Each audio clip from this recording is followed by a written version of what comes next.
how's it going? It's been a second. So obviously Ken is here. He's back. Happy New Year, everyone. Happy New Year. I took a bit of a break. My family was, I was with my family, and it was the first time I got to see them in 2020. So I wanted to enjoy that for a bit. So I didn't want to be posting on any social media. So I was just kind of off of it for a bit. But I'm back, and I think 2021 will be a very big year for my channel and me as a creator. In my next video, I'm going to be talking about how you can realistically hit your New Year's goals or just goals in general. So if you're interested in seeing that, just stick around. But yeah, anyways, if we're going to be doing a bit of a New Year's truth or drink kind of video, just have a little bit of fun to start the year off. So yeah, if you don't mind, if you want to hitting like and subscribe and joining us on this little journey of that's 2021. I'm not used to speaking. Hope y'all's New Year's are going well. Mine is pretty rocky, but let's we're just gonna. I guess this is a deep video, so you know. Nah, I'm playing. It's been a good year so far. So let's hope it's not 2020 part 2. Yeah, that's true. But you know, we can't play truth or drink without. For the sake of YouTube reasons, this is a juice. It's mango juice. Here, bring your. Don't cover the mic though. A little higher. That sounds like a duck. Shh.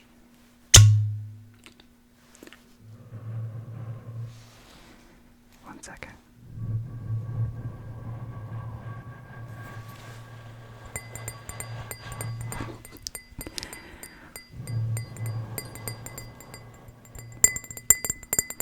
Oh, you got this. And while we're at it,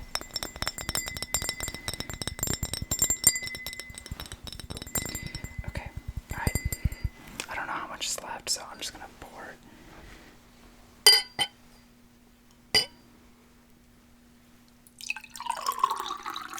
Oh, that's a good sound. That's a good sound. That's a good sound. Wait for it. When we cheers, we can't be too aggressive because I don't want to startle the audience.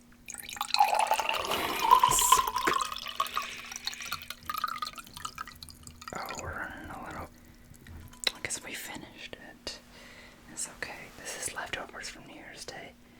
But anyways, cheers.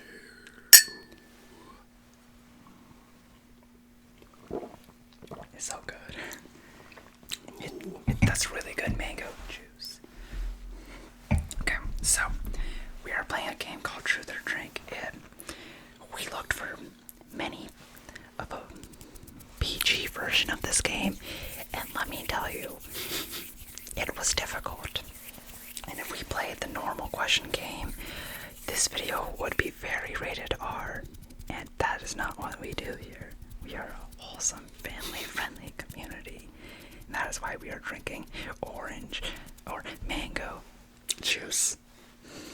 Okay, so unfortunately, this Truth or Drink game is not rated R, but it is very deep. So you're going to be learning a lot about us. So, yeah. Are you okay if I ask you the first question? Oh yeah, sure. Perfect. Alright, we're playing Truth or Drink. We're gonna do the most PG version. Okay, alright, this is a good start. So the first question is, do you think you are more or less attractive than the average person, and why? Wait, so I either answer or I drink? Yeah, I guess. Okay. So, my answer would be I do think I'm more attractive. If we're saying average is like, is there an average of 5 or 7? People's differ. I have thoughts on this, but I'm gonna let you finish your answer and then I'll go into it. If average is 7, then I will go ahead and say yes, but just comparing to average, I do think so. Why? Mainly because of my eyes. Also because people have told me about my cheekbones, but they're very pronounced. yeah, but of course there's things about my face that I do not like.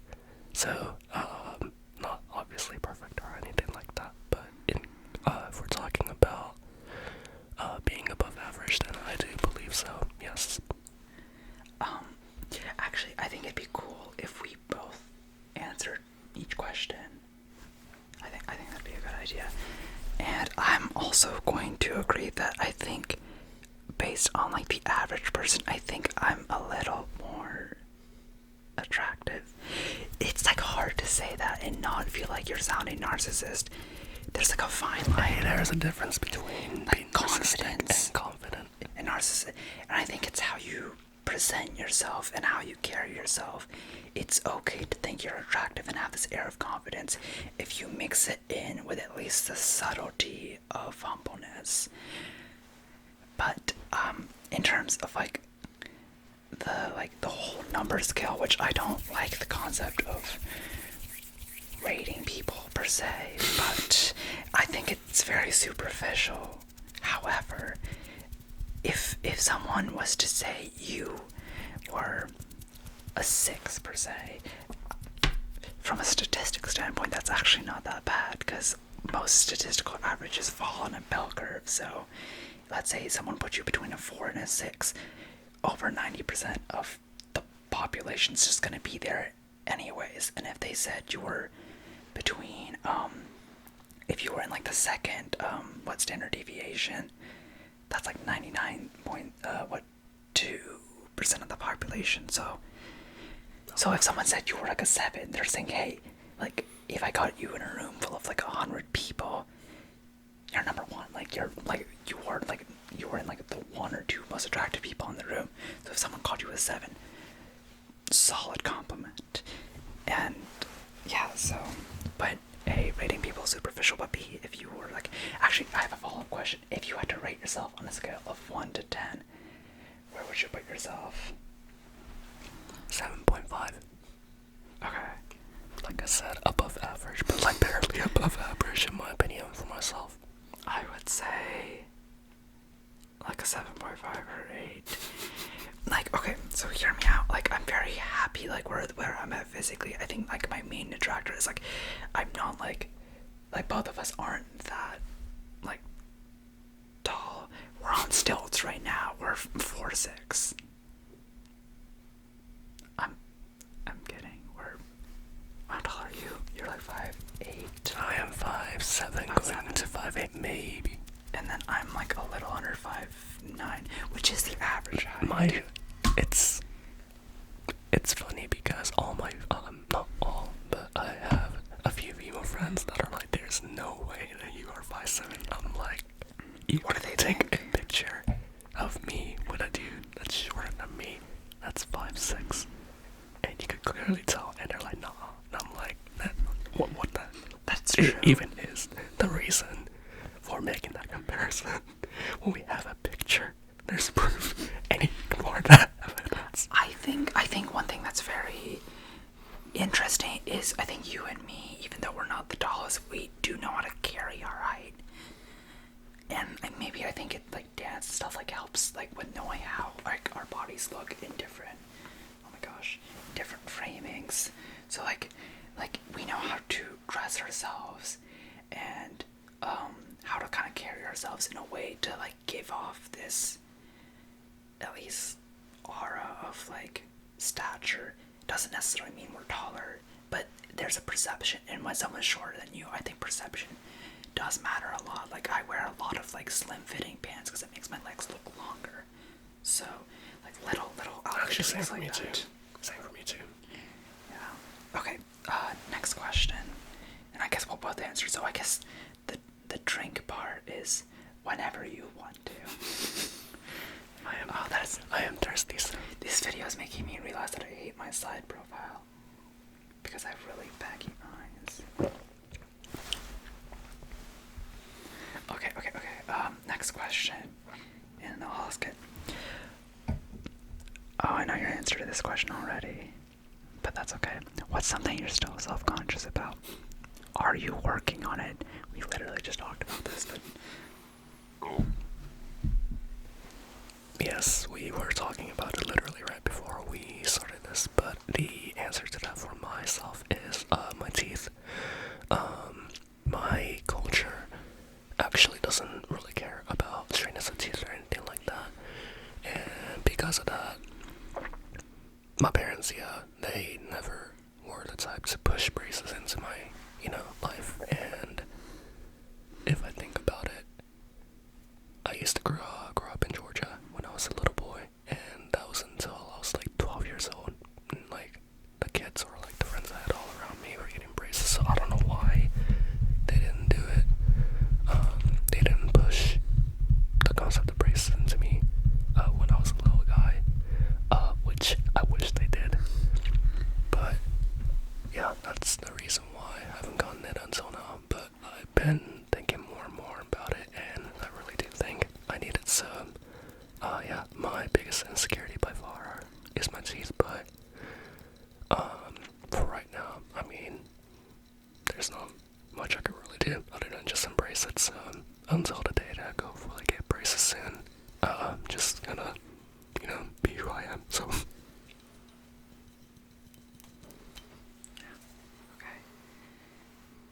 I think when you're answering questions, I'm gonna be doing something on this side of the mic, and then you can do something on this side of the mic. But yeah, okay, so self-conscious, a little softer. So something that I'm self-conscious about, maybe tap it with the inside. Yeah, that's good. I like that. It's nice and... This kind of sounds like... It's nice. I think if you do it a little farther away. Oh, slow like that.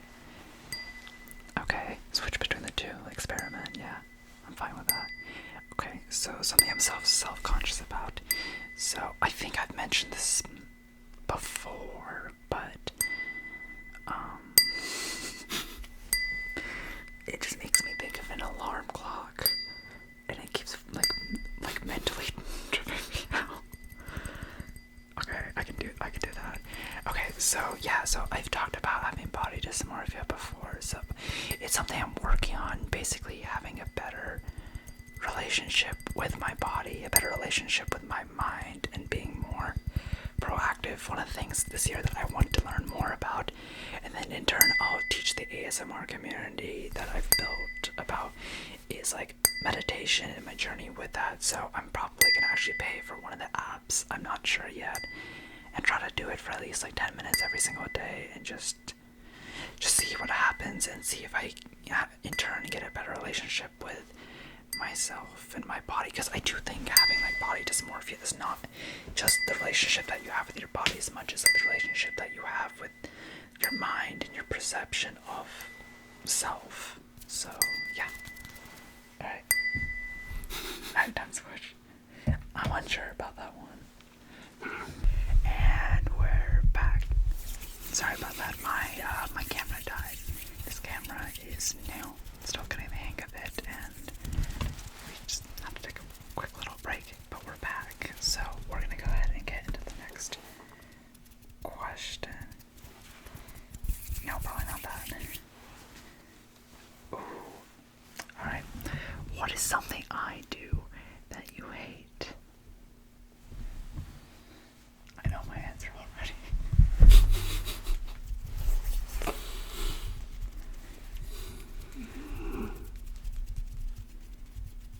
There have to be things that you hate about me. I mean, I hate me. You should hate something.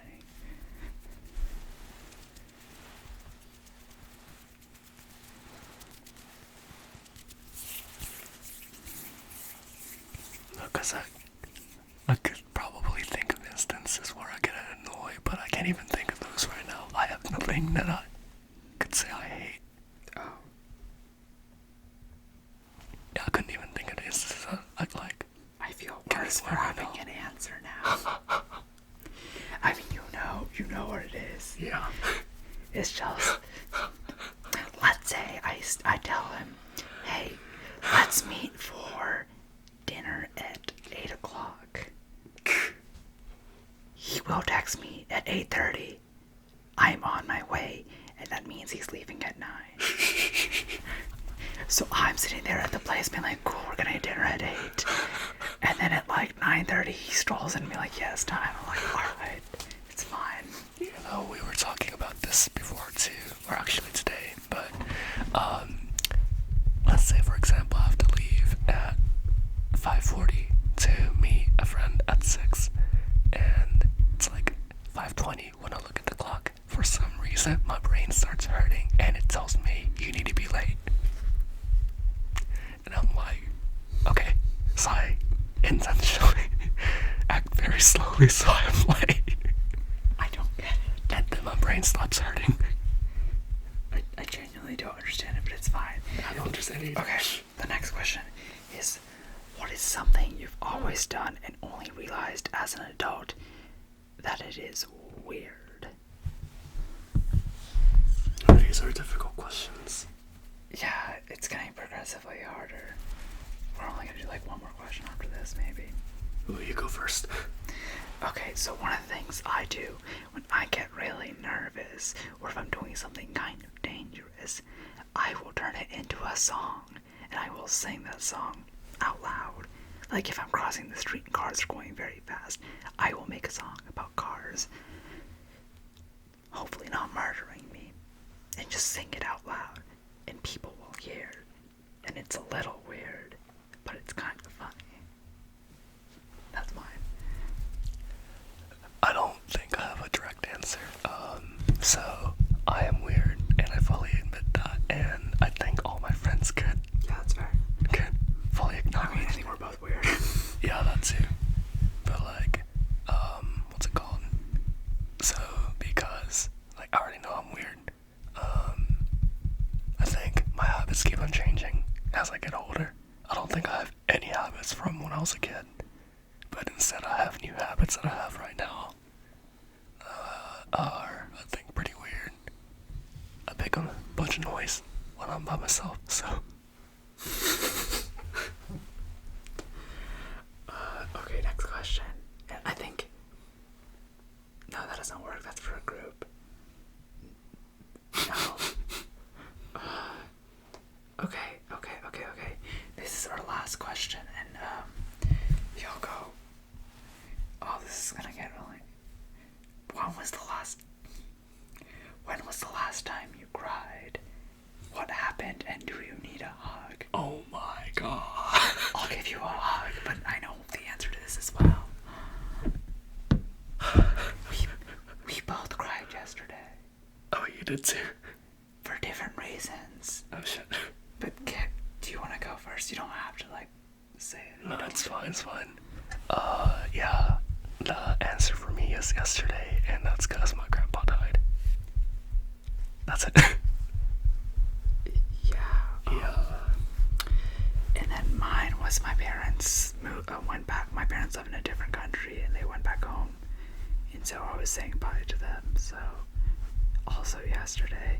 And the follow-up question is, do you need a hug? I think I'm fine. He said fun. Oh, I can't cuss. So, I mean, yesterday I was, So close. oh my god. Yesterday I was, crying a lot, but today I'm feeling fine, so don't worry about me. If you're worried about me, I'm fine. Yeah, just day by day.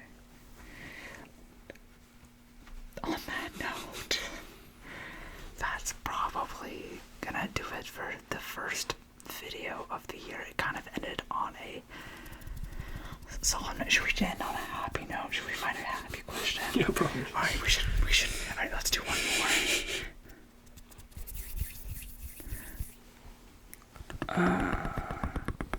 I'm just not good enough at thinking of that. Okay, this is interesting. I'll go first. So, I think we should answer this about each other, actually. So someone who's never met you asks what you're like. How would I describe you? So you describe me, I'll describe you. To a stranger. To a stranger. You've done plenty of times is something I'm aware of. Okay, I'll go first. Okay, so I guess we're like a very unique friendship for each each other. Actually, you know what's great? We should tell the story of how we met. Have we not talked about it? Did we? Oh, we kind of did. So basically, we met in the comment section of a YouTube video, and then realized that we went to the same university, and then started hanging out in person, and then we've just been close friends ever since. So yeah, no, but if I had to describe Ken is kind of like a lone wolf. You like to do a lot of things like on your own, but the things that he is passionate about, he like definitely gets us all into. He's very into, that's a good sound, he's very into dance, he loves K-pop, and then you just enjoy spending time with your friends doing like pretty normal activities, but like good ones, like going and getting food or like boba or something like that. But I think like dance plays a pretty pivotal role in your life. Yeah. Alright, your turn. Okay, yeah, so whenever I talk about him to my friends, let's see, first thing, really, smart. His whole family is a genius family, basically. It's like a prodigy family, so he's really smart. And then, let's see what else. So he, like, you know, I think it's kind of funny. Whenever there's something I don't know, I'm like, oh, probably I did your nose. Just like reading. It's like, he's like Siri. He's like, oh, you don't know something? Hey, Siri. But, yeah, his knowledge is proficient in a lot of things, even things that you wouldn't think that he would know about. Or it's more like, why do you know? You know facts about that. But his knowledge is really proficient in a lot of different categories. He's really smart. What's he called? What else is there? He knows how to handle a lot of tech things really well. Camera, what do you call it? What else is there? I mean, I worked in tech, so That, yes. and then in terms of like, what do you call it? Software skills too. He knows how to video edit really well, and he does photography really well too. Wait, didn't you get into like a Adidas thing with your videography? That was a long time ago, and that was like a really short thing. It didn't like work out super well. Oh, okay. Wait, what was it again you got? There was like an Adidas like creator program, and I was like applying for it. I didn't get all the way through. I bet I could try again though. It's a good reminder actually. Yeah, but point being, his skills are very high in a lot of these things. And each one, if you think about it, you need to put a lot of time into be at a very high level. He is at a very high level for basically all of these things. What even is there that you're not that skilled at? I can't sing and I can't draw. Oh yeah, speaking of musical things, oh yeah, he plays the piano too, so what can he not do? Oh my god. So, what else is there? I think my core like 3 creative things are probably photography, dance, and music. Oh yeah, and he dances too, so ladies. Oh my god. You're a better dancer than me, calm down. That's because I always spend my time, that's always because I spend my time dancing, literally, so there's a difference. He's the one who teaches me a lot these days. We're working on some stuff. On a side note, leave a comment if you want us to do an ASMR dance tutorial, because I was thinking about it. I think it'd be an interesting concept. I don't know how to do the sound part. Maybe if we find like a studio with like good wooden stuff. Oh yeah. And then lastly, like he has a big presence online, so I think those 3 things are the main things I talk about. Yeah, on TikTok, not YouTube yet. But yeah, I guess that's us. That's a much more positive way to end today's video. That's about as long as I can listen to someone compliment me. I'm not good at it. I have to like just tell myself don't react. But yeah, that's that's the end of today's video. I hope your year is off to a good start. And if it's not, we're gonna work on turning that around. Next video, we will talk about how to actually hit your New Year's resolutions. Some of the tips aren't your typical tips, but we'll get into that and we'll get into the psychology behind those in our next video. It'll be the first of my little whiteboard education series that I made for 2021, so look forward to that. But yeah, if you made it this far, thank you so much. If you liked the video, go ahead and give it a like. If you want to see more videos like that, hit the subscribe down below, and I'll go ahead and see you guys next time with another new video. Alright, peace.